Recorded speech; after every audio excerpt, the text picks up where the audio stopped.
gente cuando llegue a las ciudades, llega jóvenes, la mayoría, ya han perdido ese control que ejercía la Iglesia, ese control que ejercían los padres, ese control que ejercían los vecinos, y allí en la ciudad ya se puede decir, se vive de otra manera completamente distinta. Eso es importante, porque esta gente se queda con una especie de vacío espiritual, y ese vacío espiritual lo van a llenar, por ejemplo, iglesias como los testigos de Jehová, etcétera, etcétera, que les van ofreciendo la posibilidad de pertenecer a algo que se parecía un poco a esa comunidad que tenían antes. Pero en 1917 pasa una cosa en Suecia, antes todavía que en Rusia. Bueno, se puede decir que ya ha pasado algo en Rusia, pero es el verano de 1917. ¿Qué es lo que pasa? Que muchas señoras amas de casa se dan cuenta que no tienen que dar de comer a sus hijos. No tienen nada que dar de comer a sus hijos. Y dicen, ¿y eso por qué? Si nosotros no estamos en guerra. Suecia no estaba en la Primera Guerra Mundial. ¿Qué pasa? Bueno, que todos estos señores que capitalizaban el campo venden todo lo que tienen a Alemania, que paga muy bien. Y lo que queda, que es poco, tiene unos precios prohibitivos. Así que la gente normal y corriente no puede comprar. Todo el que quiere comprar algo tiene que ser en el mercado negro a unos precios que no aguantan. Entonces, son las mujeres las que empiezan una especie de revolución. Una revolución que con el tiempo les va a asustar a la gente que está en el poder. En este momento, claro, Suecia se podía decir que era una predemocracia, pero la socialdemocracia todavía estaba en pañales. Se había formado en 1889 y estaba creciendo, podemos decir, a la misma velocidad que estaba creciendo la industria metalúrgica, que era sobre todo la que organizaba a estos trabajadores. Y ya ven, esto es la misma fecha, 1917, y lo que están viendo ustedes aquí es el Palacio de Estocolmo, y lo que están viendo aquí es gente que ha venido a participar en una huelga y a protestar, y lo que han hecho es mandar a la policía, que son estos señores con los cascos y las espadas, porque no tenían porras, solo usaban las espadas. Lo que pasa es que pegaban con el lado de la espada que no tenía filo, como a modo de porra, pero partían las cabezas como nada. Pero aquí hay un señor que es muy importante. Este señor se llama Hjalmar Branting y es el líder de la socialdemocracia. Y lo importante, lo que hizo este hombre, es que está aquí acompañado de otra persona famosa en la socialdemocracia. Este es el redactor jefe del periódico Arbeiter, que quiere decir trabajo. Este señor se sube de pronto a un taburete que le han puesto ahí y le habla a la gente. Y le dice, no es la forma, no es la forma. No debe caer ni una gota de sangre. No es la forma, escuchadme. Y a la vez, él está hablando a la gente, pero le está hablando también a los señores ministros que están al lado.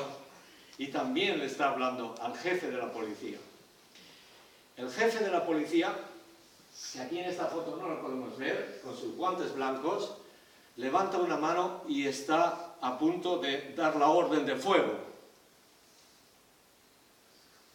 Pero el jefe de la policía de Estocolmo, no el jefe de toda la policía, sino el jefe de la policía de Estocolmo, para la mano de su superior y le mira simplemente, era un hombre grandísimo el jefe, y el otro era pequeñito, le para la mano y le mira como diciendo, no, esto no se hace. Y se baja. Se han escrito muchos libros sobre qué hubiera pasado si este hombre hubiera bajado la mano y se hubiera dado la orden de disparar contra la masa. Ahí había niños, mujeres sobre todo. ¿Y qué hubiera pasado? Pues no pasó nada, porque este señor se levantó y le dijo, vamos a trabajar dentro de el Parlamento. Vamos a luchar políticamente. Y él entró por primera vez en 1917, le dejaron entrar al Parlamento y se formó el primer grupo socialdemócrata, con 3 parlamentarios. Pero lo grande, lo que hizo, se puede decir, el pistoletazo del modelo sueco, se hizo el 18 de enero de 1928. Y este era otro líder socialdemócrata. Ahora la socialdemocracia estaba más consolidada, ya habían tenido el poder en unas cuantas elecciones, y él escribe así, ahora lo he traducido yo literalmente esta tarde, espero que esté bien, o regularmente traducido. Él dice así, el hogar del pueblo, Folkhemmet. Dice, el hogar es el fundamento de la vida en común. El buen hogar no conoce ni privilegiados ni abandonados, no hay hijos favoritos ni tampoco hijastros. No, ninguno de ellos despreciará al otro, ninguno estará dispuesto a beneficiarse a expensas de otro. El fuerte no oprimirá ni saqueará al débil. En el buen hogar reina la compasión, la cooperación, la amabilidad. Aplicada esta metáfora a la población de nuestro país significaría la ruptura de todas las barreras sociales y económicas que ahora distinguen entre los ciudadanos privilegiados y los abandonados, los poderosos y los dependientes, los saqueadores y los saqueados. Eso es lo que dijo el hombre este. Si supierais sueco lo pondría porque está en la radio, lo tenemos todavía, es una fuente preciosa, porque caló tanto en las multitudes, caló de verdad en las multitudes. Ahí se puede decir que los privilegiados comprendieron lo bueno de repartir. Comprendieron que tenían que dar algo de su poder para lograr mantener esa sociedad que querían mantener. También hay que decir que los privilegiados nunca tuvieron que soltar ningún privilegio. Por ejemplo, la Iglesia es todavía la entidad que tiene más tierras en Suecia. Pertenecen a la Iglesia. Y después de la Iglesia es la nobleza. La nobleza es muy pequeña en Suecia, pero muy poderosa.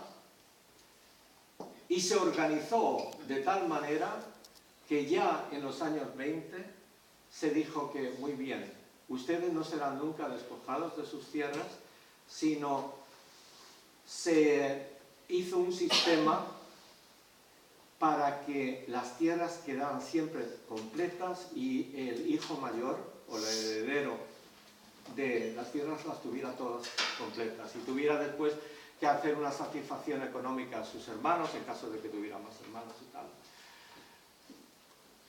Así que se puede decir que aquí hubo un entendimiento. En 1939 estalló la Segunda Guerra Mundial, y entonces se hizo algo que se puede decir fue fantástico, porque se dijo, ahora tenemos la mayoría, la socialdemocracia tiene la mayoría, pero no podemos nosotros llevar a este país a buen puerto sin la ayuda de todos. Entonces llamaron a todos los partidos, y los señores que ven aquí son representantes. Este es Per Arvid Hansson, este es el que hizo el Folkhemstalet, que se llama la charla del Folkhem, del hogar del pueblo, y todos los otros representan, por ejemplo, al movimiento campesino, que siempre ha colaborado con la socialdemocracia. También entraron los liberales y los conservadores, todos, para ver que esto era un gobierno de coalición nacional. Y terminada la guerra, la gente dio las gracias porque nos salvamos de esa barbarie, y entonces pues la socialdemocracia fue hegemónica hasta el 1976, aunque a veces necesitaba la ayuda del partido del centro, que era el partido de los agricultores, sobre todo de los agricultores. Después, cuando los agricultores fueron desapareciendo porque el campo ya no necesitaba tanta mano de obra, porque se estaba mecanizando, etc., pues los que votaban al centro era la gente que tenía sus raíces en el campo, de todas maneras, llevaban el campo puesto. El trabajo, Suecia se encontró con algo fenómeno. En 1945 estaba toda Europa completamente arrasada. Alemania, Italia, habrán visto ustedes películas, no quedaba piedra sobre piedra, todo, y todo el aparato de producción estaba completamente roto. Pero Suecia, el aparato de producción sueco, estaba íntegro. Entonces Suecia pudo empezar a vender de todo, a todo el mundo. Todo, era el único país, en verdad, en Europa que podía vender cualquier cosa. Y entonces lo que se necesitaba era mano de obra.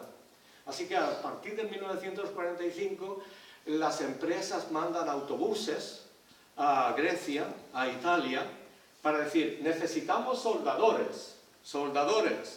Los soldadores al autobús llegan a Suecia, toma, a trabajar, aquí. Después algunos aprenden el sueco, se quedan allí, se casan, viven, etc. Pero esto funcionó desde 1945 al 1970, y lo que pasa en 1970 es que esos países que estaban completamente rotos, completamente destrozados, ya han recuperado su aparato de producción y ya Suecia no está solo. Entonces, naturalmente, hay concurrencia de otros países y entonces se puede decir, ya no se necesita ese tipo de inmigración. La vivienda, no sé si pueden ver esto, pero esto era un hogar normal y corriente en Suecia. La gente vivía en una habitación o realquilada. Había muy pocas casas, ya digo que la gente se iba del campo a la ciudad. Y esto a una velocidad que imposiblemente se podía construir algo para parar esto. Así que la gente vivía hacinada. Había familias que dormían por turnos, porque había solo 3 camas, por ejemplo, y 7 personas. Entonces algunos estaban pues haciendo calceta o lo que sea mientras unos dormían y después se levantaba el otro y a la cama. Imagínense, ¿no? Entonces, la socialdemocracia ya en los años 50 se encontró ante este reto, cómo se puede dar vivienda a toda esta gente, que era un reto de verdad, se trataba de millones. Y entonces se dijo, vamos a construir en 10 años 1 millón de viviendas. Y cuando ustedes vayan a Suecia y vean estos bloques de casa, son de esa época, son de el millón de viviendas. Y claro, entonces ya llegamos al estándar, lo que ustedes conocen como el alto estándar de vida, que digamos a partir de los años 50, esto tiene que ser pasado el 56, porque la televisión empezó allí el 56, ¿no? Más o menos como en España, ¿no? Y ya ven que ya ha cambiado mucho, aquí están sentados los niños bien vestidos, la familia se ve que tienen un nivel de vida aceptable, etc. Pero vamos a ver lo que pasa para comprender la crisis de los 90, la primera, esa crisis de la que yo hablo. El modelo sueco, cuando se trata de dar más y más prestaciones por los impuestos que paga la gente, ya en los años 1970 ya paga la gente el 56% de su salario, lo pagan impuestos. Aproximadamente del 30 al 35% directamente y el resto de impuestos, ¿cómo se llama? Impuestos indirectos. Así que si ganas 100 euros, pues te quedan 44. Sí, sí. Pero claro, las prestaciones son muy grandes. Pero es que las prestaciones, todo lo que la escuela es gratis, entonces en los años 70, 80 y hasta 90 también la sanidad era completamente gratis, el cuidado de los niños, las guarderías eran completamente gratis, las pensiones eran altas por entonces, etc. Todo esto hay que pagarlo. Entonces, naturalmente el problema es que hay una cierta inflación. Y si pensamos que Suecia tenía un desarrollo entre el 6 y 8% anual de crecimiento, entonces todo, mientras existe el crecimiento continuo, no hay problema. Tú siempre tienes más dinero y puedes pagar a más gente. pero de pronto pasa esto. 90 al 91. Dirán, esto es poco, esto es una crisis. Pues es una crisis muy importante. Porque si estás acostumbrado a ir subiendo al 6% y de pronto te das cuenta que tienes que te acercas al crecimiento negativo, al cero, entonces ¿cómo vas a poder pagar? La única forma de seguir pagando este sistema es subir los impuestos. Y eso es lo que le cuesta el poder a la socialdemocracia aquí. Ven también esto. Aquí el 76, y aquí también le costará el poder a la socialdemocracia. ¿Por qué? Porque la gente se harta de impuestos y dicen, pero deja ya de impuestos. Yo soy capaz de tener mi dinero y de comprar lo que yo necesite. Déjamelo que yo me compre lo que quiera. Si quiero un seguro, pues déjame que lo compre yo. No me tienes que hacer todo tú y quitarme el dinero, despojarme de mi salario. Entonces hay un problema, y ese problema es sobre todo un problema de credibilidad. Que la gente ya no se cree que el modelo este es eterno. Y yo digo que se trata simplemente de que es una situación económica en que el crecimiento ya no es lo que era. Así que el modelo sueco, digo yo, depende del crecimiento continuo. No hay crecimiento, entonces no puede desarrollarse